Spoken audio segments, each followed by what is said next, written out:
Bismillahirrahmanirrahim. Assalamualaikum warahmatullahi wabarakatuh. Alhamdulillahirabbil alamin. Hamdan katsiran thayyiban mubarakan fihi. Asyhadu an la ilaha illallah wahdahu la syarikalah wa asyhadu anna Muhammadan abduhu wa rasuluhu la nabiyya ba'dah. Allahumma salli ala nabiyyina Muhammadin wa ala alihi wa sahbihi wa man tabi'ahu bi ihsanin ila yaumiddin. Rabbi shrah li sadri wa yassir li amri wahlul 'uqdatam min lisani yafqahu qawli wa ba'du. Allahumma arinal haqqa haqqan warzuqna ittiba'ah wa arinal batila batila warzuqna ijtinabah.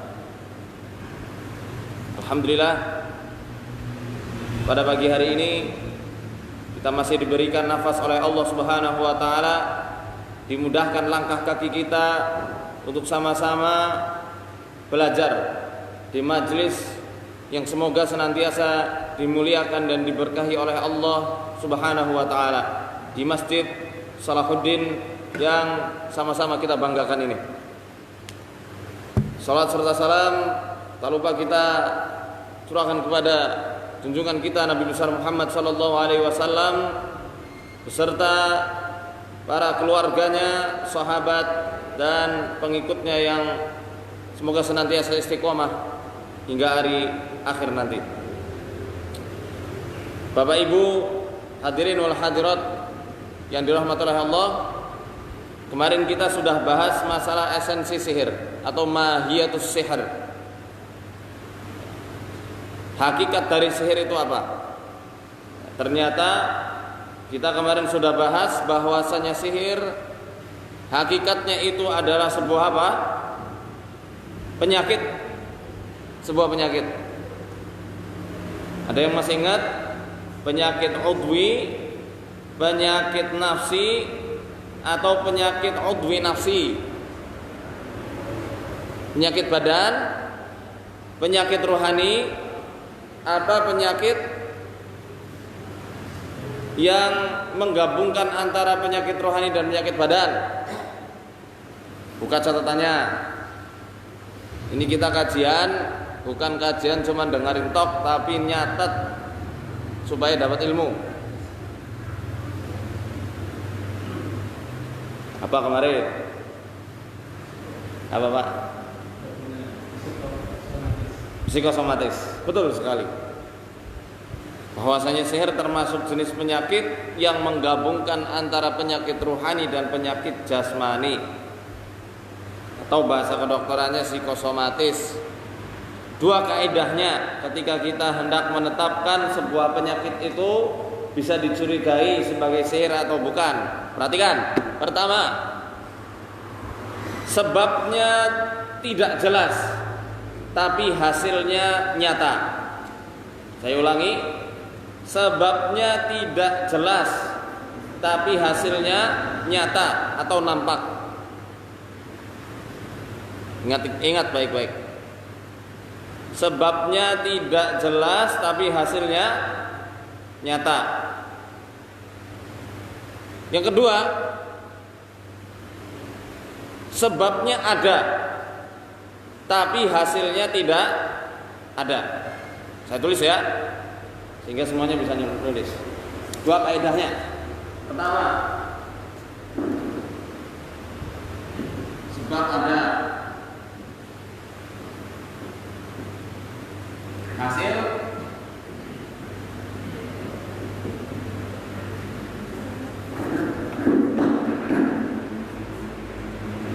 tidak ada. Apa yang kedua?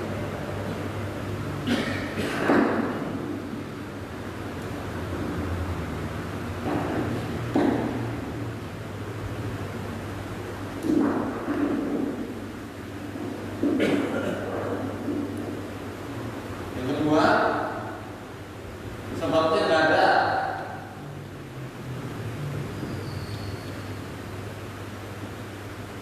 Hasilnya hasil ada. Ini prinsip utama. Kita kuliah pagi. hasilnya hasil apa?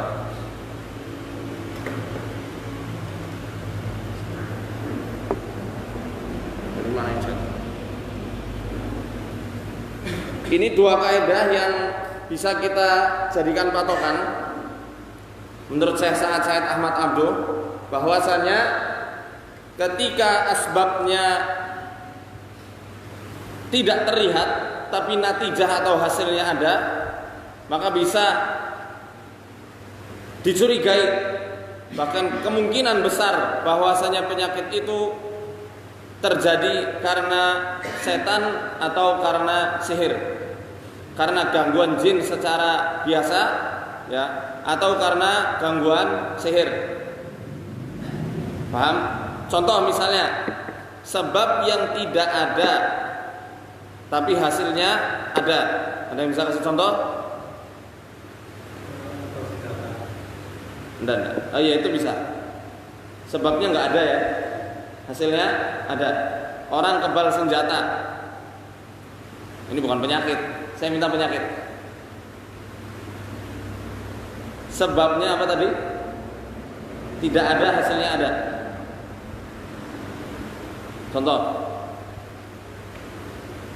keguguran tanpa sebab, istihadah secara terus menerus, dicek ke medis, ke dokter, semua mengatakan ini normal, tidak ada masalah pada kesehatannya, semuanya normal, semuanya sehat.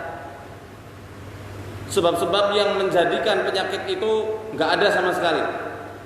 Tapi penyakit yang dirasakan nyata atau tidak? Nyata. Tiba-tiba istihadah, banyak keluar darahnya. Atau misalnya orang yang keluar kawat dari dalam perutnya, diperiksakan ke dokter manapun, secara medis, secara ilmu manusia, semua penyebab nihil, tidak ada, kosong. Tapi hasilnya nyata, kawat-kawat pada keluar dari perutnya. Rambut rontok misalnya, dicek, kulit kepalanya normal, nggak ada ketombe, ya, nggak pernah gonta-ganti sampo, organ dalamnya juga normal, nggak pernah minum minuman keras, nggak pernah minum obat-obat terlarang. Tapi kenapa rambutnya selalu rontok? Dicek semua secara ilmu yang zahir, sebab-sebab yang menjadikan rambut itu rontok tidak ada semuanya, tapi hasilnya ada, rambut senantiasa rontok. Maka bisa kita curigai, dan bahkan penyakit tersebut kemungkinan besar terjadi karena adanya apa? Sihir. Kalaupun bukan sihir, ada penyakit yang namanya penyakit al-ain. Apa? Al-ain. Tahu penyakit al-ain? Penyakit al-ain ini bahasa umumnya di Indonesia terkenalnya al-ain, karena dalam beberapa waktu terakhir bahasan tentang iri dengki atau hasad itu dinamai dengan al-ain. Padahal penyakit al-ain itu terbagi jadi 4 cabang, ya, yang serupa tapi tak sama. Efeknya sama semuanya, tapi berbeda-beda tata cara masuknya. Itu tentang ain. Saya bahas secara umum saja dan secara singkat. Ada 4 penyakit yang menyerupai ain. Pertama al-hasad. Al-hasad ini yang memayungi semua jenis-jenis penyakit yang disebabkan karena yang namanya hasad atau dengki. Ibaratnya ini payungnya. Ain ada di sini, ya, dan penyakit-penyakit lainnya ada di bawah naungan hasad. Makanya karena lafaz hasad ini lebih umum dan menyeluruh kepada seluruh jenis-jenis penyakit tersebut, makanya dalam surat Al-Falaq dikatakan wa min syarri hasidin idza hasad, dan dari keburukan orang yang dengki apabila dia sedang mendengki. Tidak dikatakan wa min syarri ainin idza ana, ya, Bu. Dan dari apa? Keburukan orang yang melemparkan ain apabila dia sedang melemparkan ainnya. Tidak, tapi dikatakan wa min syarri hasidin idza hasad. dari keburukan apa tadi? Orang yang dengki apabila dia sedang mendengki. Hasad. Yang kedua ain. Ya. Kemudian apa lagi tadi? Hasad ain nadrah. Nadrah adalah ain yang terlempar dari jin. Kalau kita katakan ain yang terlempar dari jin, karena rasa kagumnya jin kepada manusia atau dengkinya jin kepada manusia. Biasanya ini timbul ya dari orang-orang yang memang dijadikan kurban atau tumbal atau anak-anak yang orang tuanya itu pernah melakukan perjanjian dengan bangsa jin. Itu nadrah. Biasanya nadrah akan menimbulkan saf'ah. Ya, wabil khusus nadrah, walaupun semuanya bisa menimbulkan saf'ah. Tahu saf'ah enggak? Saf'ah itu pergeseran rona kulit pada wajah, bercampur antara misal wajahnya putih tadi ke kuning-kuningan atau ke hitam-hitaman atau ke merah-merahan. Yang jelas warna yang bercampur pada warna wajah. Ya. Di sini ada nggak ya? Nanti bisa kita cek satu persatu. Itu saf'ah. Lebih khususnya timbul karena adanya nadrah. Tapi tidak menutup kemungkinan dari keempat jenis penyakit hasad atau kita sebutnya ain ya, itu bisa menimbulkan yang namanya saf'ah. Hasad, ain, nazrah. Kemudian yang keempat adalah an-nafas. An-nafas. Nafas timbul karena kekaguman diri sendiri. Dampaknya sama seperti orang yang kena ain dari orang lain. Kagum terhadap ketampanannya sendiri, kagum terhadap kecantikannya sendiri. Bahkan pernah Syekh kami, Syekh Said Ahmad Abdul Hafizahullah, beliau kedatangan seorang marki, pasien, ya, orang yang hendak diruqyah. Dia mengeluhkan tidak bisa perkasa, tidak bisa mendatangi istrinya. Dia datang ke Syekh. Dia khawatir kalau dirinya itu kena ain. Didiagnosa sama Syekh ini nggak ada unsur sihir, bukan juga karena gangguan-gangguan jin yang merasuk, tapi ada tanda dari ain. Ya. Ditanya semua tentang ciri-ciri ain atau segala kemungkinan yang dapat mengarah kepada ain dari orang lain, tidak ada. Akhirnya ditanya sama saya, sejak kapan kamu tidak bisa berdiri, tidak bisa bangun? Saya baru ingat Syekh, ketika saya baru bercampur, saking kuatnya saya bangga. Saya bercermin, saya berjoget-joget di cermin, saking bangganya itu. Paham maksudnya ya? Saya tidak perlu detailkan ini perkataan. Setelah itu, besoknya saya tidak bisa bangun lagi, tidak bisa mendatangi istri lagi. Itulah yang disebut dengan an-nafas. Bangganya diri sendiri hingga dia lalai, tidak memuji Allah Subhanahu wa taala, bisa menimbulkan efek yang efeknya sama seperti efek dari ain yang ditimbulkan oleh orang lain. Ini dijelaskan dalam kitab Al-Hasadnya Syekh Dr. Said Ahmad Abdul Hafizahullah. Ini tadi sebabnya tidak ada secara medis, hasilnya nyata, nggak bisa bangun. Maka bisa karena sihir, bisa karena ain, bisa juga karena gangguan jin. Gitu ya. Sebabnya dikerah. Ini sebabnya nggak ada, tapi hasilnya tidak ada. Sebabnya ada, hasilnya nggak ada. Sama contohnya seperti orang yang sudah menikah selama bertahun-tahun, ya, bahkan sudah belasan tahun, dicek secara medis, suaminya normal, istrinya normal, suaminya subur, istrinya subur, tapi tidak bisa mempunyai keturunan. Ini juga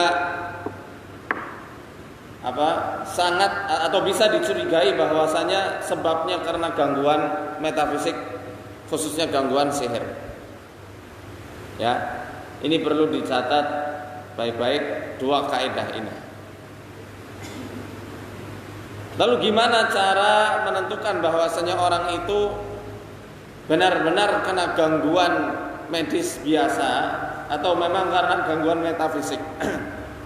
Maksudnya gangguan sihir. Dalam prinsip pengobatan metafisik dengan ruqyah syar'iyyah itu ada dua metode, dua madrasah. Madrasah ini metodologi, metode lah ya, metode. Ada madrasatul qadimah dan madrasatul haditsah. Apakah dua-duanya bersumber dari Rasul? Dua-duanya bersumber dari Rasul. Namun ada beberapa kritik tentang metode lama yang dipakai oleh beberapa masyayikh yang menyebarkan masalah ruqyah syar'iyyah ini. Di antara syekh-syekh yang menggunakan metode lama, di antaranya adalah guru kita juga Syekh Wahid Abdus Salam Bali hafizahullah taala. Syekh Wahid Abdus Salam Bali hafizahullah. Ya. Dan beberapa masyayikh lain, di antaranya juga Syekh Abdul Barra Usamah bin Yasin Al-Ma'ani hafizahullah taala. Beliau juga guru kita semuanya. Kalau madrasatul haditsah, metode yang baru dilaksanakan, dipegang sama Syekh Dr. Sa'ad Said Ahmad Abdu dan beberapa masyayikh lain,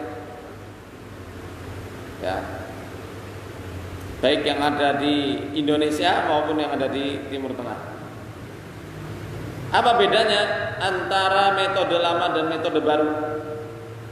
Metode lama, perhatikan baik-baik, metode lama menggabungkan ruqyah untuk diagnosa. Paham nggak maksudnya? Metode lama menggabungkan atau menjadikan ruqyah ini sebagai diagnosa. Apa diagnosa? Hah? Betul. Untuk mengecek atau mengetahui, ya, apakah benar orang ini kena gangguan jin atau tidak. Itu metode lama, dipakai sama Syekh Wahid Abdus Salam Bali. Maka bisa kita lihat dalam kitab yang sudah kita khatamkan, Wiqayatul Insan Minal Jinni Wasyaiton, dalam tata cara yang beliau ajarkan dalam kitabnya, itu disampaikan untuk mengetahui apakah orang ini mutalabis, diganggu jin atau tidak, bacakan ruqyah. Kalau ada reaksi yang dimaksud adalah reaksi kesurupan, maka orang tersebut ada gangguan jinnya. Kesurupan ada berapa? 4. Apa aja? Juz'i parsial, kulli total, daim terus menerus, taif hanya beberapa waktu saja, temporer.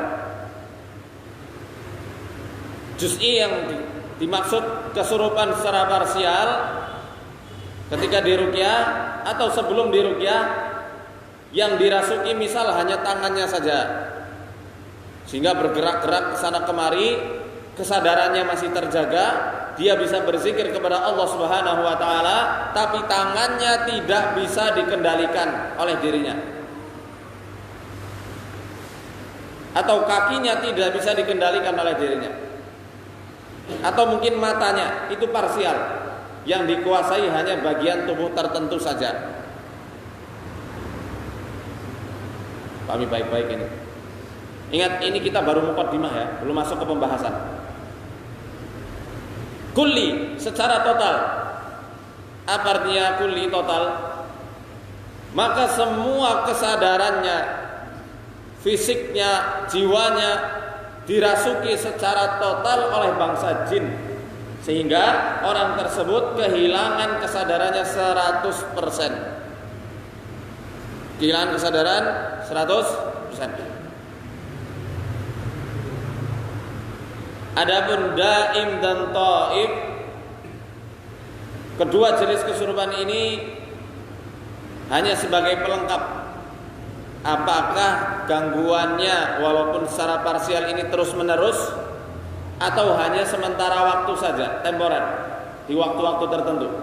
Karena ada orang yang tiba-tiba gemeter tangan kakinya, tapi di waktu-waktu tertentu. Misal setelah asar, misal di waktu-waktu zuhal. Di ilmu nujum ada yang namanya zuhal, yakni waktu melintasnya planet Saturnus yang sejajar dengan garis edarnya bumi. Planet Saturnus diyakini oleh para ahli-ahli hikmah atau orang-orang yang menggunakan sihir putih, sama-sama haramnya antara sihir putih dan sihir hitam.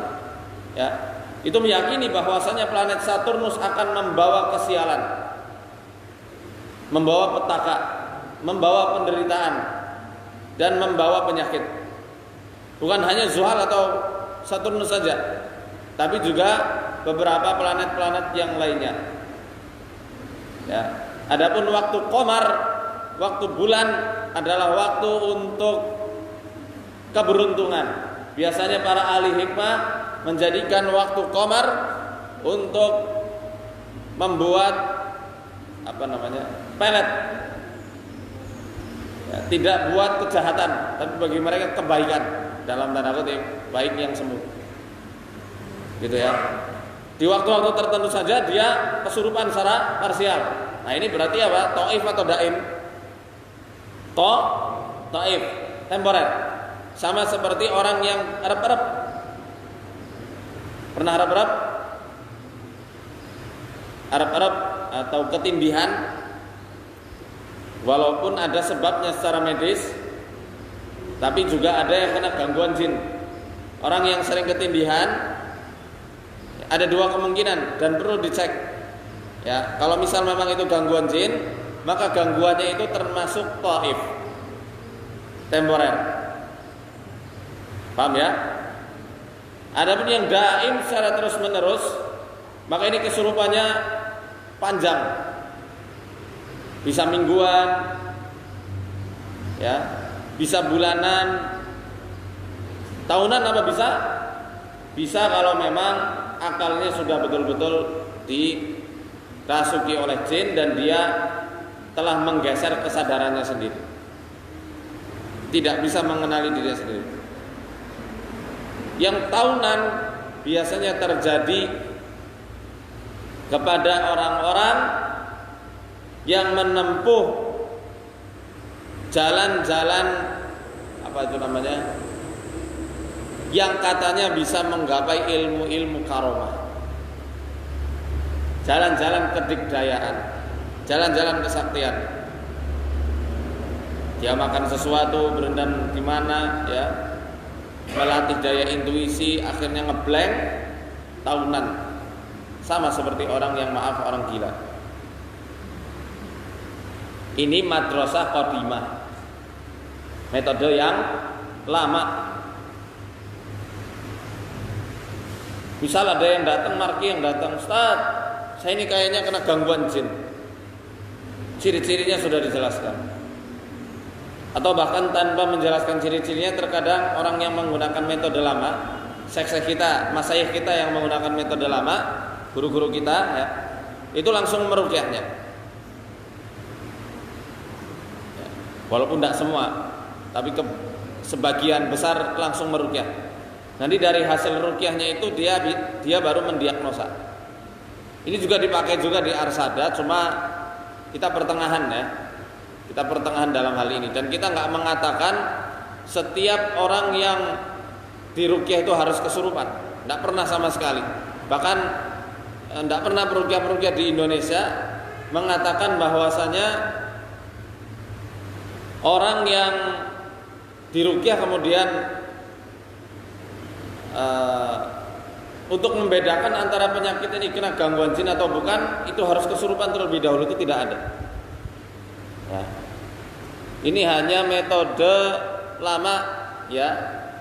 Dan Syekh Wahid Abdul Salam Bali dalam kitab beliau juga menjelaskan, tatkala tidak ada reaksi kesurupan yang parah atau reaksi yang memang benar-benar frontal terlihat, maka bisa jadi jinnya bersembunyi, dan beliau memberikan beberapa maklumat tersendiri supaya jinnya tidak betah di dalam tubuh. Di antaranya disuruh membaca surat Al-Baqarah dari ayat 1 sampai 286 setiap hari, 2 bulan membaca wirid-wirid yang sesuai sunnah, dan juga meruqyah daun bidara, minyak zaitun, meruqyah rumah. Itu ada semuanya tata cara yang diajarkan oleh Syekh Wahid Abdul Salam Bali dalam kitab As-Sarimul Battar fi Tasaddi li Saharatul Asrar, dan juga kitab Wiqayatul Insan minal Jinni Wasyaiton. Ya. Cuma memang patokannya dalam kitab Wiqayah, antum bisa buka itu di tata cara ruqyah untuk ngecek akidah jin itu apa, ya. Maka bisa dibacakan ayat-ayat tentang keagamaan, ya. Untuk ngecek jin itu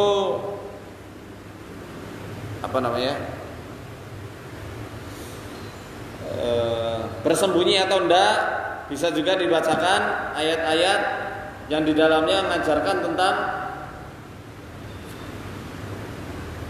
panah-panah malaikat yang mengejar setan di penjuru langit. Benar atau salah? Tentang ayat-ayatnya benar, tapi untuk selalu kesurupannya dengan reaksi yang terlihat itu tidak semuanya. Paham ya?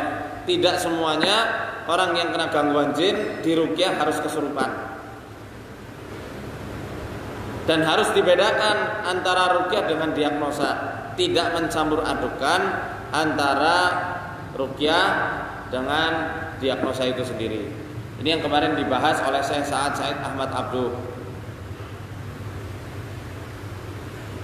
Ya. Adapun metode yang baru itu membedakan antara ruqyah dan juga diagnosa. Diagnosa sendiri, baru ruqyah sendiri. Jadi penetapan gangguan yang dilakukan oleh ulama-ulama yang menggunakan metode haditsah kontemporer itu menetapkan gangguan dengan adanya a'rad atau ciri-ciri, gejala-gejala yang nampak pada pasien. Nanti ada ciri-ciri kena gangguan sihir, apa saja ciri-cirinya. Kena gangguan ain, ciri-cirinya juga apa saja. Kena gangguan jin biasa, nanti apa saja. Nanti didikte dan ditanyakan satu persatu. Kalau misal gangguan sihir lebih dominan, maka besar kemungkinan itu orang kena gangguan sihir. Tapi juga bukan hanya dengan wawancara saja, karena yang namanya diagnosa, ya ada juga diagnosa yang harus dilakukan oleh pasien itu sendiri untuk merasakan apa yang dia rasakan ketika mendiagnosa dirinya sendiri dengan membacakan ayat-ayat ruqyah atau ayat-ayat benteng diri. Baru setelah itu dikombinasikan, nanti peruqyah yang menggunakan Al-Madrasatul Haditsah ini akan memetakan jalur pengobatan yang cocok untuk pasiennya. Misal dia kena gangguan sihir, nanti akan dicari sihirnya jenis apa, ya, memungkinkan nggak ini buhulnya dicari. Nyarinya pun bukan dengan metode-metode yang di luar syariat Islam, tentu dengan istikharah. Kalau misal nggak ketemu, maka bagaimana caranya untuk meluruhkan seluruh pengaruh-pengaruh gangguan sihir yang ada pada tubuh manusia. Seperti halnya kemarin kita contohkan menggunakan susu menggunakan ikan lele, menggunakan burung dara, menggunakan apa lagi contohnya? Kalau di kita bisa menggunakan, biasanya juga menggunakan zaitun, habatus sauda atau serai yang direbus, campur minyak apa namanya? Jeruk nipis, bisa menggunakan jus alpukat, campur kopi, campur madu. Ini sudah agak lama kita lakukan ya, untuk menuntaskan media-media sihir yang memang membandel dan menyebar ke seluruh tubuh. Ya, jadi untuk memetakan apakah orang itu ada gangguan sihir atau tidak, kita lebih cocok dengan menggunakan metode yang baru. Metode lama apa salah? Tidak salah. Tidak salah. Kadang kalau kita sedang tidak fit, kita juga menggunakan metode lama. Nanti ada beberapa reaksi-reaksi khusus.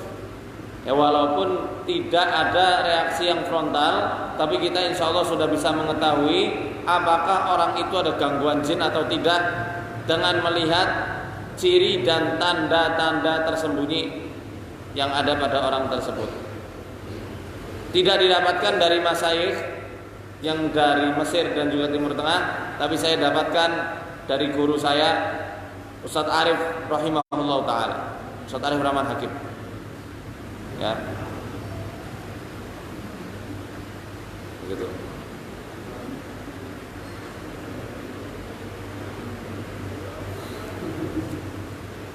Kita masuk pada pembahasan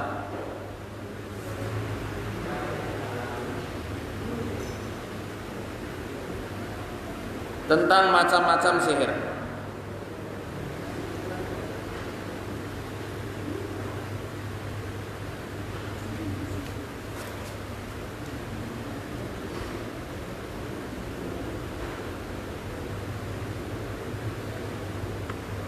Saya minta antum, saya tunjuk ya, membagi seluruh hadirin yang ada di masjid ini dengan ketentuan yang antum tentukan. Contoh, bisa membagi para hadirin dan hadiroh yang di sini dari asal kotanya, asal tempat tinggalnya, karena ini ada yang datang jauh-jauh dari Lampung. Ya. Atau bisa juga membagi dari warna bajunya, bisa juga membagi dari apa itu contohnya, dari jenis kelaminnya boleh. Saya minta contoh Pak Subhan, antum bagi coba dari situ saja dibagi. Silakan dari jenis apa, dari ketentuan apa yang antum mau bagi. Pakaian warna apa? Putih. Dikumpulin di mana? Mau dikumpulin di mana? Ya terserah. Serah antum. Keliling. Itu akhwat juga di ini. Bagi. Ada yang warna putih akhwatnya. Ya berarti laki toh. Ngapain maju ke depan? Jadi kumpulin ini sejajar sama tiang.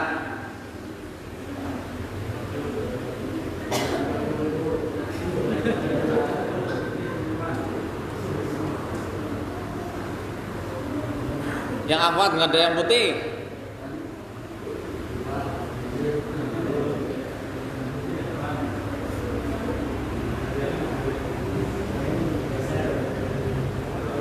Geser boleh geser.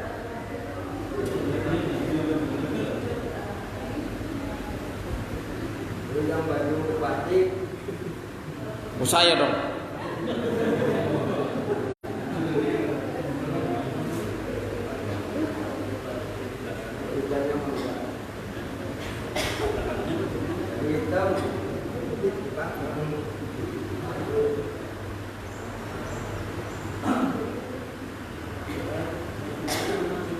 Yang penting jangan sampai ini nutupi tiang, jangan ketutupan tiang.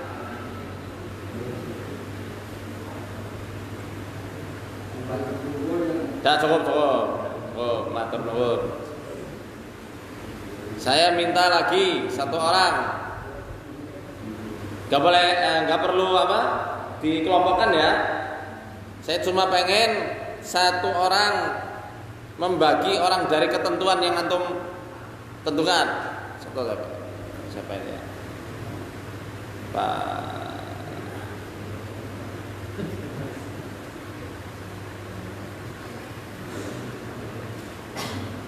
Mbak Nora. Coba kalau Mbak mau bagi, hadirin yang ada di sini silakan bagi dengan ketentuan yang Mbak Nora pilih. Bisa dengan kelaminnya, bisa dengan bajunya atau apa yang terserah. Mau bagi dengan apa? Usia. Oke. Usia berapa? 30 tahun ke bawah, 30 tahun ke atas. Oke, bagus.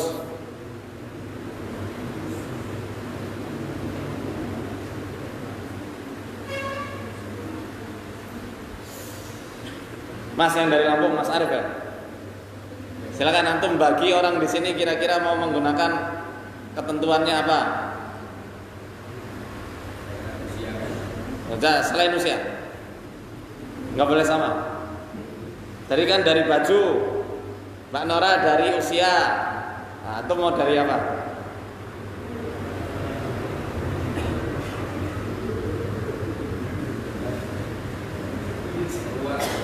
Hah? Apanya? Dari Keperluan. Tujuan. Tujuan apa?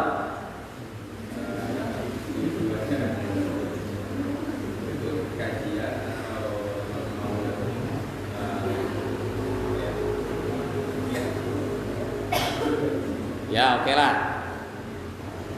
Satu lagi dari akhwat Mbak Hanifah. Saya tahu Mbak Hanifah ketutupan ini. Silakan bagi.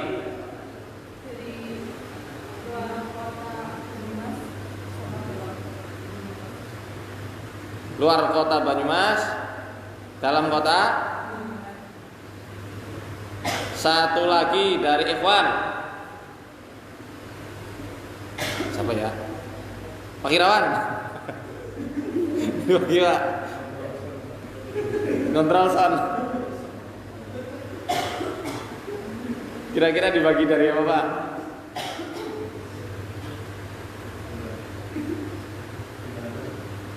Bagi semua hadirin dan hadirat yang ada di sini.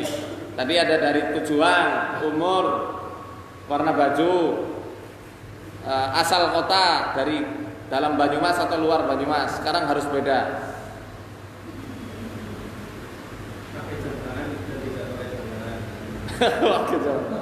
Yang pakai jam tangan atau tidak pakai jam tangan. Baik. Kita tahu semua ya, orang yang hadir di masjid ini ada yang laki-laki, ada yang perempuan. Maka dalam nizam ilmiah, peraturan secara ilmiah untuk membagi, mentafsir suatu cabang keilmuan, maka harus jami' dan mani. Sama seperti kita ketika hendak mendefinisikan suatu disiplin ilmu, mengumpulkan segala yang berkaitan dengan pembagian itu dan menghilangkan segala sesuatu yang tidak ada kaitannya dengan pembagian itu. Kita tahu hadirin yang ada di masjid ini tidak semuanya satu jenis kelamin, laki-laki semua. Kalau tadi ada yang misalnya membagi dari kolan suat, mana yang pakai peci dan mana yang tidak, kira-kira pembagiannya sehat atau tidak sehat? Kenapa tidak sehat? Karena ada yang perempuan ada yang pakai peci? Tidak. Tapi dari kelima hal yang tadi disebutkan oleh Pak Subhan, Mas Arif dari Lampung, Pak Irawan dari Kudang Muter, Mbak Nora dari Banjarnegara, Mbak Hanifah, betul atau tidak? Ada yang cacat tidak? Pertama dari baju. Baju ini umum. Perempuan pakai baju? Punya warna enggak baju perempuan? Ada warna, walaupun sekarang enggak ada yang pakai putih. Ya, enggak masalah. Pembagiannya betul? Betul. Walaupun yang terbagi akhirnya cuma laki-laki saja. Pakai baju hitam tadi ya dibilang ya. Yang pakai baju hitam perempuan ada? Ada. Laki-laki ada. Berarti sehat lah jenis pembagiannya. Kalau tadi menggunakan pakai warna baju. Yang kedua, menggunakan apa? Usia. Bentar dulu. Turut dulu. Usia menurut taksimnya Mbak Nora, pembagiannya Mbak Nora. Ada tidak peserta di sini yang tidak punya usia? Ada enggak? Semua punya usia? Semua punya? Mau sampai umur berapa? Semua punya usia. Ketika membagi dan pembagiannya betul 30 ke atas dan 30 ke bawah. Pembagiannya sehat. Karena semua hadirin, masing-masing individu yang ada di sini semua punya usia, semua pakai baju. Ada yang batik, ada yang pakai hitam, ada yang pakai putih, ada yang punya pakai warna lain. Usia juga demikian, ada yang 30 ke atas, ada yang 30 ke bawah. 30 ke bawah ya saya contohnya ini. Ya kayak Pak Irawan 30 ke bawah ya Pak. Ke bawah banget saya. Terus tadi yang ketiga menggunakan, setelah Mbak Nora tadi siapa? Mas Arif ya. Tujuan. Masing-masing dari kita punya tujuan enggak? Datang ke sini ada tujuannya atau cuma iseng aja? Saya mau nguji ilmunya Faizal. Semua punya tujuan dan tidak mungkin tidak ada tujuannya. Termasuk yang mau ambil hadiah semalam. Gak bercanda. Semua punya tujuan. Maka pembagian dengan tujuan ini sehat atau tidak? Sehat. Tetapi perlu diingat, kalau kita membaginya dengan tujuan itu tidak berbatas. Jadi untuk taksim ya, pembagian tafsil dengan menggunakan tujuan itu tidak berbatas. Karena yang namanya pembagian itu harus ada batasannya. Tidak berbatas. Walaupun sehat, akhirnya jadi kurang tepat. Kurang tepat. Bukan berarti salah kaprah, enggak. Kurang tepat. Yang salah kaprah kalau dia membaginya dengan sesuatu yang ada pada satu sisi dan tidak ada pada sisi yang lain. Umum pada satu sisi dan tidak umum pada sisi yang lain. Laki-laki umumnya menggunakan peci. Kalau perempuan ya umum tidak pakai peci, tidak umum, aneh dan wagu, dan tidak ada perempuan pakai peci. Ini yang salah kaprah. Ya kalau tujuan ya kurang tepat karena nanti tidak ada batasannya. Akan banyak sekali karena tujuan macam-macam. Yang keempat, satu kurang tepat. Nih, yang keempat apa tadi? Habis Mas Arif siapa ya? Mbak Hanifah. Apakah dari dalam kota Banyumas atau luar kota Banyumas? Tepat atau tidak tepat? Tepat. Karena pembagiannya terbatas antara dalam kota atau luar kota. Walaupun nantinya akan ada banyak cabang-cabangnya, tapi itu terbatas. Karena kata-katanya dalam kota atau luar kota. Tepat. Yang kelima dari siapa tadi? Jam tangan. Ya. Tepat enggak? Jam tangan bisa dipakai antara laki dan perempuan? Bisa. Maka pembagiannya juga sehat dan insya Allah tepat karena itu ada hasor, ada pembatas antara yang pakai atau tidak. Ya. Kalau sudah merek, nah yuk banyak sekali. Tapi kalau pakai atau tidak, ya itu ada pembatas di situ. Gitu juga yang akan kita bahas pada pagi hari ini. Ternyata tinggal setengah jam. Masya Allah. Pada pagi hari ini kita akan membahas tentang pembagian-pembagian sihir dari para ulama dan kritik yang dilayangkan oleh guru kita Syekh Dr. Sa'ad Said Ahmad Abduh Hafizahullah. Pertama, pembagian sihirnya Fakhrur Razi. Fakhrur Razi membagi sihir menjadi berapa ini? 8. Menjadi 8. Pertama, beliau membagi sihir jenis pertama, ya. Beliau katakan ada sihrul kildaniyin dan sihrul kisdaniyin. Sihirnya bangsa Kildan dan bangsa Kisdan. Bangsa Kildan dan bangsa Kisdan ini keduanya adalah Ahlul Babil, yang mana Nabi Ibrahim alaihi salam diutus Allah Subhanahu wa taala untuk menghilangkan keyakinan-keyakinan kaum Kildan dan kaum Kisdan yang meyakini bahwasannya planet-planet tertentu, bintang-bintang tertentu mempunyai efek negatif dan efek positif bagi kehidupan di dunia ini. Kira-kira pembagian jenis pertama ini masuk dalam pembagian sihir atau tidak? Ini ilmu nujum. Ingat pembahasan kita yang lalu tentang ilmu sihir. Masuk ke pembagian sihir atau tidak? Yang bilang masuk angkat tangan. Pede aja salah nggak masalah. Yang bilang tidak masuk angkat tangan. Aduh golput teneng.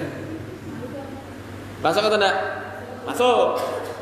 Yang bilang tidak masuk kepada pembagian sihir, cung. Angkat tangan dong ayo. Arsada, mana kan? Pak Irawan masuk nggak Pak? Masuk. Mas David masuk nggak? Hah? Masuk. Masuk Pak Aslam. Masuk nggak? Saya tanya sihirnya. Masuk atau tidak masuk? Hah? Tidak masuk. Kenapa?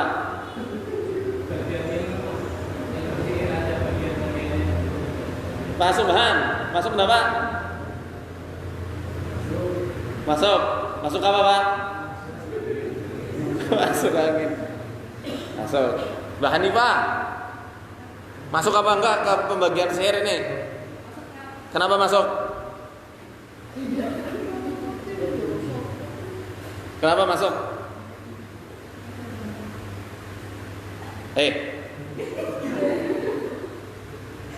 Nggak tahu, pokoknya masuk lah kira. Tidak masuk. Yang benar Pak Aslam, barakallahu fiik. Kenapa tidak masuk? Karena ini masuknya kepada pembagian ilmu sihir, bukan bagian dari sihir itu sendiri. Ilmu sihir kan ada 5: nujum, wafat, huruf, bastu taksir, azaim. Ini hanya cabang dan bagian dari ilmu sihir, bukan sihir secara keseluruhan. Bukan sihir secara keseluruhan. Paham ya? Contoh begini.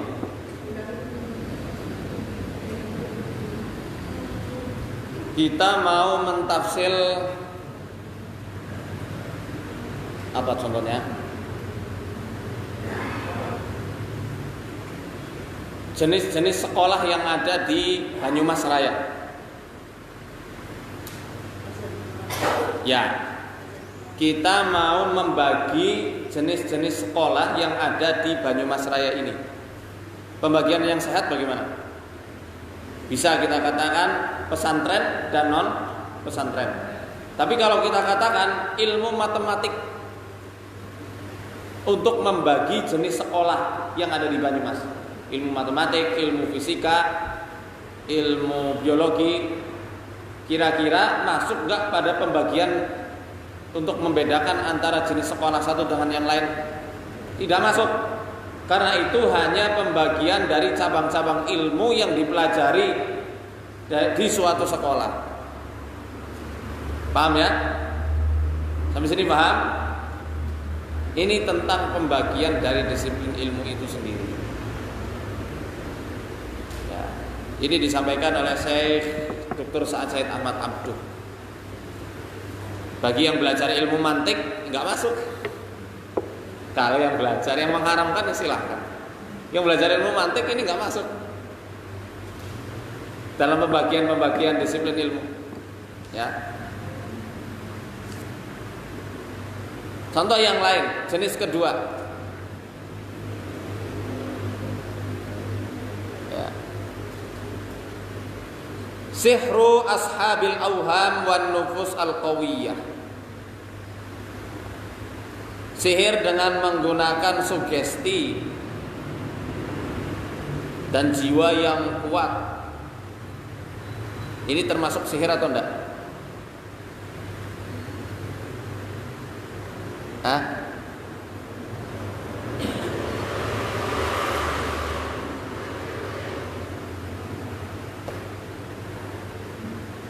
Halo, masuk atau enggak?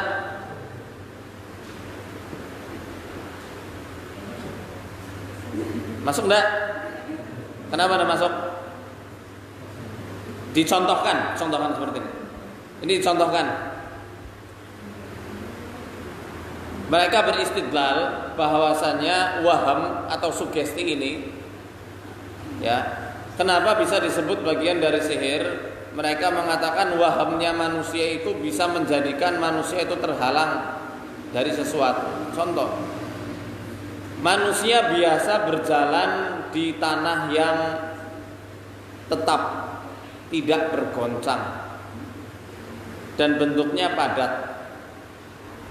Maka manusia tidak bisa berjalan di atas sungai kecuali Wiro Sableng ya.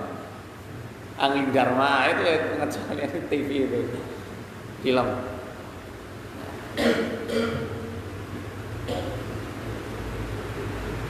Seperti contohnya para ulama, para atibba, mereka menjelaskan bahwasanya orang yang memiliki penyakit ayan, ya, epilepsi, itu tidak bisa melihat sesuatu yang mempunyai kilat cahaya yang kuat. Kalau dia melihat kilat cahaya yang kuat, maka di sini dikatakan dia akan jatuh ke bumi dan kejang-kejang. Wa madzaka illa li anna an-nafsa khuliqat muti'atan lil awham. Muti'atan lil awham. Dan itu disebabkan karena yang namanya jiwa manusia diciptakan Allah untuk taat dan tunduk kepada wahamnya sendiri, sugestinya sendiri. Maka saya katakan sekali lagi, ini termasuk sihir atau bukan? Bukan. Tidak termasuk jenis sihir. Karena tidak semua sihir menggunakan waham. Ya, tidak semua sihir menggunakan waham. Jenis ketiga, sihrul isti'anati bil arwahil ardiyah. Sihir yang menggunakan ritual untuk meminta tolong kepada roh-roh yang ada di bumi. Al arwahul ardiyah, ya, bisa diartikan sebagai jin atau setan yang menunggu beberapa tempat-tempat yang ada di bumi. Antum generasi 90-an mungkin pernah baca komik namanya Shaman King. Generasi 90-an kalau mungkin pernah baca komik Shaman King atau melihat dulu serial ini disiarkan di Antv jam 5 pagi setiap Ahad. Jam 5 pagi setiap Ahad. Namanya Shaman King habis subuh dulu. Soalnya saya sering nonton. Itu musuhnya Yoh Asakura namanya Hao. Dia memiliki salah satu roh sebagai inti api namanya Spirit of Fire. Ada Spirit of Water, ada Spirit of Air, Spirit of Earth, dan lain-lain. Kok istidlal pakai kartun? Antum kalau mau tahu komikus-komikus Jepang, kalau mau membuat cerita komik, itu belajarnya lebih detail daripada kita mempelajari ilmu syar'i. Punya banyak referensi, berjilid-jilid buku kayaknya mereka itu berjilid-jilid buku mereka sudah pelajari. Bahkan langsung meneliti di tempat-tempat itu. Shaman King, Masya Allah, dia sudah meneliti betul-betul bahwasannya di setiap daerah itu memiliki budaya-budaya yang menciptakan adanya ruh-ruh penunggu bumi, termasuk di Jawa. Maka saya katakan sekali lagi, sihir jenis ketiga ini masuk ke dalam pembagian sihir atau tidak? Isti'anah bil arwahil ardiyah, meminta pertolongan kepada jin penghuni yang ada di bumi. Masuk atau enggak? Masuk. Kenapa? Karena sihir pasti menggunakan setan. Karena sihir pasti menggunakan jasa dan bantuan setan. Bukan jin lagi, setan. Kalau jin itu kan ada yang muslim, ya kan? Muslimnya juga ada yang ahlu sunnah, ada yang ahlul bidah, ada yang bercampur dengan kesyirikan. Ya, ini bukan jin lagi tapi setan dari kalangan jin. Jadi ini masuk kepada pembagian dari jenis sihir yang sehat dan benar. Ingat pengertian tentang sihir. Aqdun baina sahir bi kufrihi wa syaitanin bi qudratihi li husuli ma huwa fi maqduril khalqi ala takdiril khaliq. Akad perjanjian antara setan, antara penyihir dengan kekufurannya. Ya, jadi sihir itu harus ada yang namanya perbuatan kufur atau kekafiran. Ya.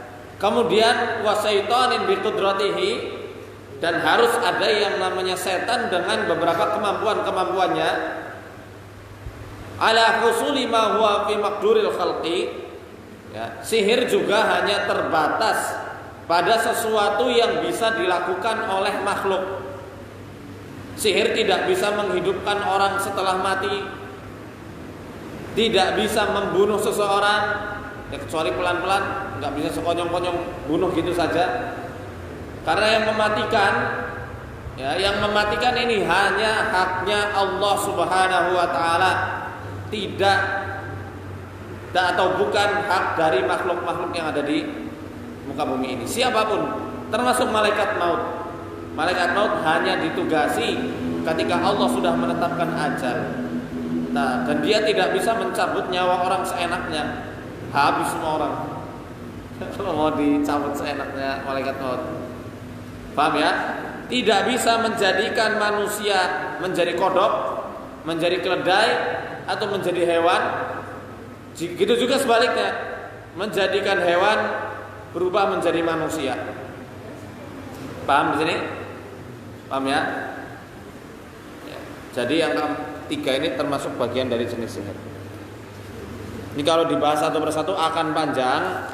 Saya persingkat ya. Saya persingkat saja. Intinya dari kesemua ini, beliau juga mengkritik jenis sihir yang dilakukan oleh Syekh Wahid Abdul Salam Bali hafizahullah tanpa mengurangi keutamaan yang Allah berikan untuk Syekh Wahid Abdul Salam Bali hafizahullah. Beliau ahlul hadis dan luas ilmunya. Tapi dalam hal ini Syekh Wahid Abdul Salam Bali, Fakhrul Razi, Ar-Raghib Al-Asfahani, dan juga Syekh Dr. Umar Sulaiman Al-Asqar ada beberapa kesalahan-kesalahan dari pembagian jenis sihir itu. Syekh Wahid, apa kesalahannya? Ketidaktepatannya, Syekh Wahid Abdus Salam Bali hafizahullah membedakan sihir dari jenis tujuannya saja. Ini yang kemarin disampaikan oleh guru kami Syekh Dr. Sa'ad Said Ahmad Abdul. Keduanya guru kita semua. Keduanya guru kita semuanya dan keilmuannya Masya Allah bagus-bagus dan dalam-dalam semuanya. Namun dalam perkara ini ada ikhtilaf. Dan yang namanya perbedaan pendapat bukan berarti harus saling membenci. Ya, di sini beliau sampaikan secara ilmiah apa yang disampaikan Syekh Wahid dalam kitab As-Sarimul Battar dan dilakukan pembagiannya oleh para peruqyah-peruqyah yang ada di Indonesia, itu pembagian yang tidak tepat atau kurang tepat. Karena membagi sihir hanya dari jenis tujuan yang tidak ada hasar di dalamnya. Namun untuk mengetahui dua landasan dari pembagian tujuan orang menyihir orang lain, tujuan seseorang menyihir orang lain itu tidak terlepas dari dua perkara. Nggak usah saya tulis lah. Tidak terlepas dari dua perkara, dua landasan yang kesemuanya ini ada dalilnya. Dan semua sihir dilakukan pasti dengan dua landasan ini.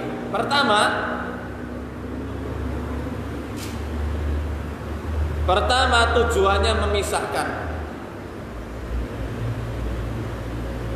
Tujuannya memisahkan. Yang kedua, memisahkan ini pasti membuat benci satu sama lainnya. Gini, maaf. Yang pertama membuat benci, yang kedua membuat cinta. Cuma dua landasan ini tujuannya, benci dan cinta. Dari kebencian timbul yang namanya tafriq, perceraian. Timbul yang namanya penyakit, sihir penyakit.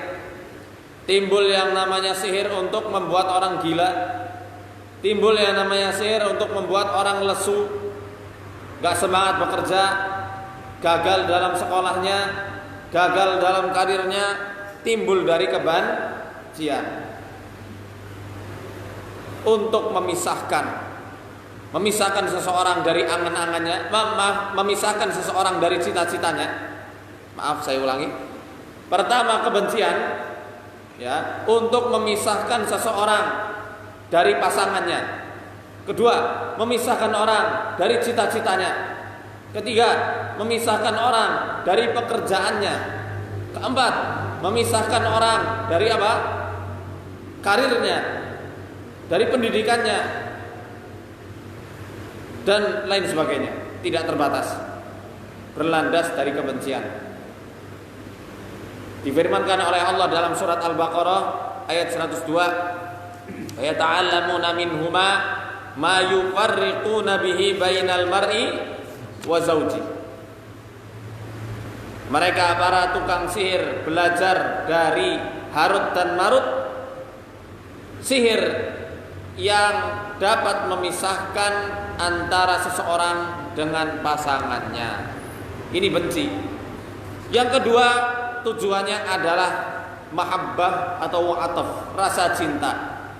Dari rasa cinta ini akhirnya timbul yang nama sihir pelet. Sihir untuk membuat seseorang lengket dengan si penyihirnya.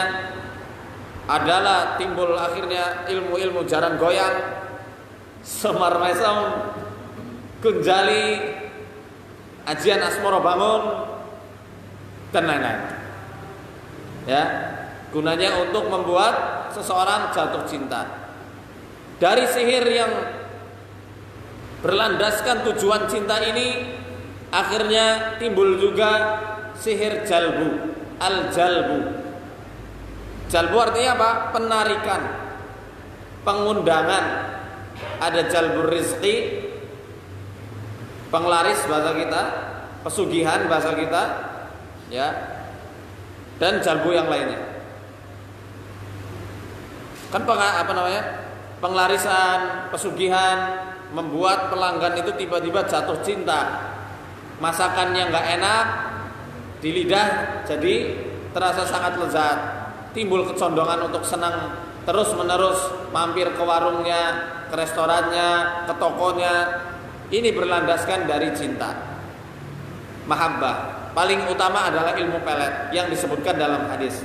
Hadisnya diriwayatkan oleh Abdullah bin Mas'ud radhiyallahu anhu, sami'tu Rasulullah sallallahu alaihi wasallam yaqul, aku pernah mendengar Rasulullah sallallahu alaihi wasallam bersabda, innar ruqa wat tamaima wat tiwalata syirkun. Sesungguhnya ruqyah, mantra-mantra yang ada kesirikan maksudnya, tamaim, jimat-jimat, wat tiwalah, ilmu pelet, itu semua syirik. Secara otomatis yang namanya syirik pasti hukumnya haram. Tidak ada namanya syirik hasanah. Ya, ada bid'ah hasanah, maka tidak ada syirik hasanah. Semua syirik dolalah. Dolal, menyesatkan dan haram hukumnya. Bisa dipahami? Maka membagi dari jenis tujuan tidak akan terbatas dan tidak mencapai pada pembagian yang sehat dalam ilmu sihir. Kalau tidak salah di bukunya Sewait itu hanya ada 12 pembagian sihir dari jenis tujuan. Nah nanti ada banyak sihir-sihir yang nggak akan tersebut, nggak akan disebutkan di situ. Sihir untuk nyuri uang dengan metode babi ngepet, tujuan bukan tujuan untuk mencuri. Sihir supaya seorang anak gagal dalam ujiannya, tujuan bukan tujuan, nggak masuk. Kalau misal pembagiannya hanya dibatasi dengan tujuan-tujuan yang hakikatnya semuanya masuk kepada dua landasan ini, maka membagi dari jenis tujuan itu tidak sehat. Karena dari dua landasan ini akan cabangnya bermacam-macam.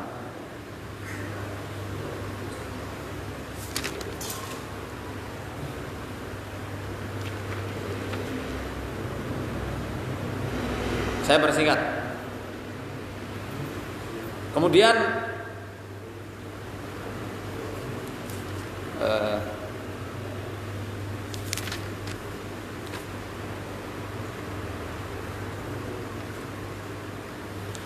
as-sihrul musdawwad, sihir yang bercampur. Ini yang dibagi oleh Syekh Sa'ad Said Ahmad Abduh. Jadi ada 1, 2, 3.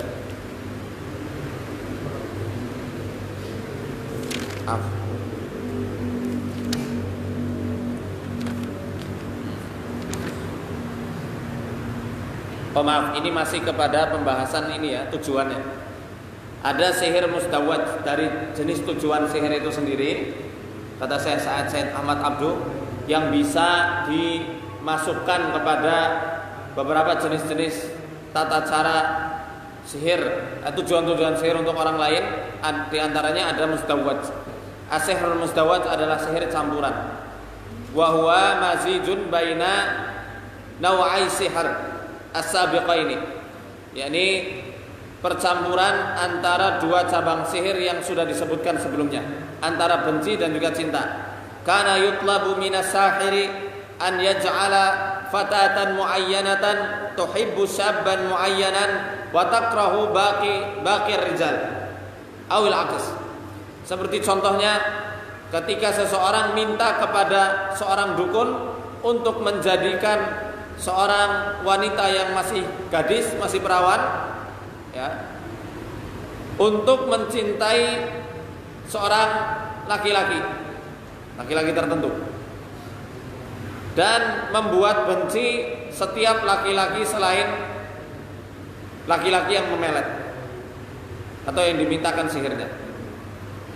Jadi nggak ada laki-laki di matanya yang lebih baik, lebih gagah, lebih ganteng, lebih menarik kecuali laki-laki yang meminta sihir kepada tukang sihir dan dibuat benci kepada laki-laki yang lainnya. Atau bisa sebaliknya, dia dibuat benci kepada suaminya misal, dan dibuat mencintai setiap lelaki yang ada di sekitarnya, hingga akhirnya dirusak wanita ini. Dan na'udzubillah min dzalik, ya kalau dia tidak kuat dan tidak segera diselamatkan, akhirnya menjadi pekerja seks komersial. Karena mencintai laki-laki selain orang yang telah mengkhidbahnya atau bahkan suaminya sendiri. Na'udzubillah min dzalik. Ini bisa berbalik. Ini gabungan antara sihir cinta dan juga sihir kebencian, yang ditujukan untuk cinta dan ditujukan untuk kebencian. Al-asadu tsani, pondasi yang nomor 2, ya, yang menjadikan tafsil atau pembagian sihir ini menjadi sehat adalah kaifiyatu kitabati as-sahir litilasmi, tata cara penyihir menulis tolasim atau mantra-mantranya. Tolasim itu rumusan-rumusan sihir, ya, seperti wafak, seperti ilmu-ilmu asma, ilmu-ilmu huruf. Itu ada tata caranya sendiri. Ada yang mufrad, ada yang tata cara penulisan tolasimnya itu mufrad, satu persatu. Contoh, wa fihi yaktubus sahiru fil wafaqi hurufan faqat au arqaman faqat au rumuzan faqat. Contohnya, penyihir yang menulis pada wafaknya hanya huruf-hurufnya saja, atau angka-angka saja, atau rumus-rumusnya saja. Jadi hanya angka saja, huruf-huruf saja, atau rumus-rumus, bentuknya segitiga, bentuknya kotak-kotak, atau bentuknya lingkaran, itu hanya seperti itu saja. Atau hanya dengan menuliskan nomor 175 berapa misalnya, atau hanya menggunakan huruf-huruf Arab saja. Ini mufrad. Ada yang musdawad gabungan,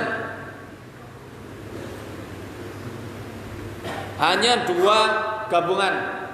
Contoh, angka dan huruf, atau huruf dengan rumus.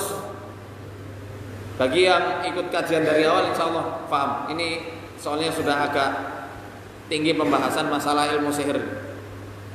Adapun yang murakkab, yang lebih dari 2 jenis ilmu sihir, penulisan ilmu sihir.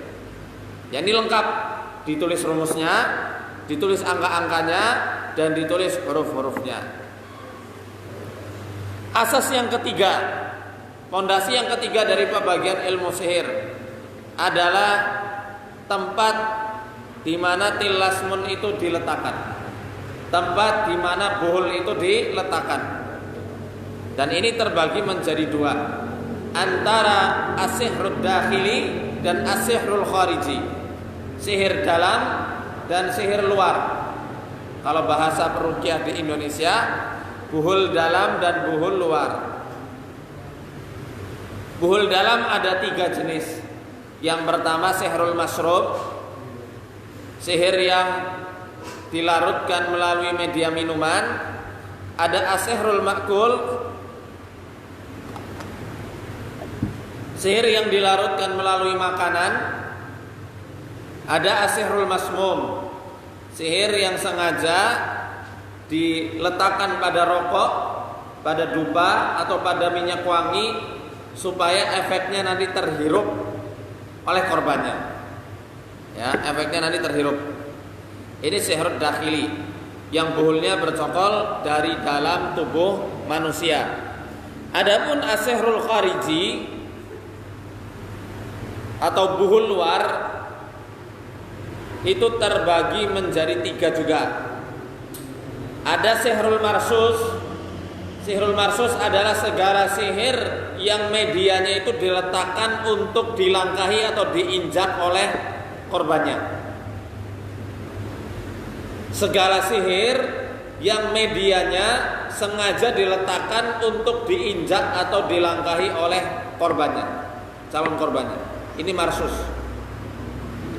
bisa menggunakan air, bisa menggunakan tanah, garam, atau yang lainnya. Yang penting terinjak atau terlangkahi. Ada sihrul madfun.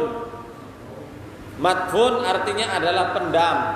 Atau saya mendapatkan bayan langsung dari Syekh Sa'ad Said Ahmad Abduh, penjelasan langsung dari beliau, bahwasanya setiap sihir yang ditindih oleh sesuatu ini termasuk bagian dari jenis sihir madfun, walaupun dia tidak dikubur di dalam tanah. Misal ini apa nih? Ballpoint, spidol menjadi media sihir. Misalnya saya tumpuk dengan menggunakan buku, ini sudah masuk kepada media sihir madfun karena tertindih dengan sesuatu, walaupun tidak berada di dalam tanah. Bisa dipahami? Ini seperti yang saya sampaikan beberapa waktu yang lalu. Saya pernah menangani seorang pasien dari Bandung. Dia gatal-gatal di area organ intimnya, bahkan sampai susah untuk berjalan. Ketika kita ruqyah rumahnya, Masya Allah kita temukan bangkai ikan lele dan juga darah didih yang ditusuk dengan beberapa sunduk sate, ditaruh pada ikatan kresek dan ditindih sama batu bata. Orang yang ngambil reaksi muntah-muntah, gatal semua tangannya. Reporter saya muntah-muntah hampir kesurupan. Habis itu saya lepas itu satu persatu sunduknya, kita bakar, hilang semua pengaruhnya, Masya Allah. Saat itu juga ini termasuk sihir madfun, walaupun saat itu saya temukannya tidak di area tanah, tidak dipendam, tapi di sela-sela rumah. Ya. Ada sihir mu'allaq. Mu'allaq adalah sihir yang digantung atau diletakkan pada atap dan langit-langit. Kebanyakan sihir mu'allaq adalah sihir yang diletakkan di tempat-tempat yang tertiup angin kencang. Apakah bisa dikipas angin? Bisa saja digantung. Ya. Tapi jarang lah, masa iya ditaruh kipas angin. Ini dari jenis-jenis sihir, ada buhul dalam, buhul luar. Tapi yang menarik di sini ada yang menggabungkan antara buhul luar dan buhul dalam, namanya adalah as-sihrul manfukh, sihir hembusan. Sihir hembusan ini efeknya bisa mengarah pada efek buhul dalam, seperti halnya sihir yang diminumkan melalui minuman dan makanan, atau bisa berefek seperti halnya sihir yang dilakukan dengan buhul luar. Contoh, ketika seseorang menyihir dengan membayangkan wajahnya, menyebutkan nama cabang bayinya, nama ibunya, wetonnya apa, dia lemparkan sebuah media ke langit, ke langit mana? Ke angkasa, ke udara, ya, atau bisa dengan media lain. Dia letakkan di hadapannya, dia hembuskan nafasnya kepada media tersebut dengan membaca mantra-mantranya. Saat itu juga sihir akan bekerja. Tentu, ya, diselaraskan dengan jam-jam kerja para tukang sihir. Di waktu-waktu planet-planet yang dianggap sial dan membawa sebuah penyakit, antara jam 1 sampai jam 2 malam atau jam 3 malam, ya, atau di waktu-waktu duha, ya. Dan itu tergantung hari-harinya apa. Dan saya rasa tidak perlu bahas ini lebih dalam karena ini termasuk ilmu nujum, ya. Maka paling baik untuk orang-orang yang kena sihir, sahirul layal, hidupkan malam. Tidur di awal waktu, jam 9 kalau bisa sudah tidur. Mulai jam 2 malam bangun sholat tahajud, baca Quran. Sebelum itu mandi dulu. Karena di saat-saat itu ketika korban sihir dalam keadaan terjaga dan dia sedang bermunajat kepada Allah Subhanahu wa taala, demi Allah saya katakan, tidak ada satu sihir pun yang mampu menembus atau berlama-lama di dalam tubuh korban yang disihir. Bangun malam harus kuat melek, kuat lapar, bukan untuk laku prihatin, menggapai ridhonya Gusti Allah Subhanahu wa taala yang memiliki perlindungan yang maha kuat dan maha agung. Masa tukang sihir mau berjihad bangun malam antum enggak mau? Kayak gitu kok, Allahu Akbar, saya mau menang dari tukang sihir. Ya. Gitu. Ini manfuh. Kalau bisa masuk ke dalam tubuh, biasanya dia akan sering mimpi didatangi makhluk yang dia tidak kenal. Habis itu menyuapi beberapa suap makanan. Kalau dia makan, masuk sihir melalui perantaraan jin. Tapi kalau dia kuat perlindungannya, maka biasanya sihir itu akan menimpa rumah. Biasanya akan timbul bercak darah, atau tiba-tiba banyak hewan-hewan kecil ya, kayak kecoa, kutu bangsat, apa namanya, kutu busuk, maaf. Ini anak dokter saya katakan ya, anak kutu itu, kutu busuk, kemudian apa namanya, cicak, atau tanah berserakan, padahal tidak mungkin daerah situ itu diururi tanah. Atau mungkin ada air yang bleber padahal tidak ada kebocoran, atau tiba-tiba ada bunga di pojok kamar mandi padahal tidak mungkin ruangan tersebut dimasuki oleh orang. Nah, maka biasanya ketika jin itu tidak bisa masuk, akhirnya sihirnya mental masuk di area rumah yang dihuni korban. Wallahu a'lam bishawab. Dan inilah yang biasanya menjadikan atap-atap rumah itu seperti ada ledakan-ledakan, kayak ledakannya mercon. Jedar. Pas dilihat tidak ada apa-apa. Ya. Mungkin hanya ini yang bisa kita sampaikan. Kalau ada yang mau bertanya silakan bertanya. Waktu sampai kapan? 15 menit ya. Yang mau nonton Ruqyah Trans 7 boleh. Ini episode tentang sihir madfun. Mau lihat? Berarti nggak ada tanya jawab ya. Ya, to the point. Yang biasa digunakan di bangunan-bangunan rumah itu kayak bendera yang digantungkan saat kita mau bangun rumah, itu termasuknya Sihir. Nah, bukan.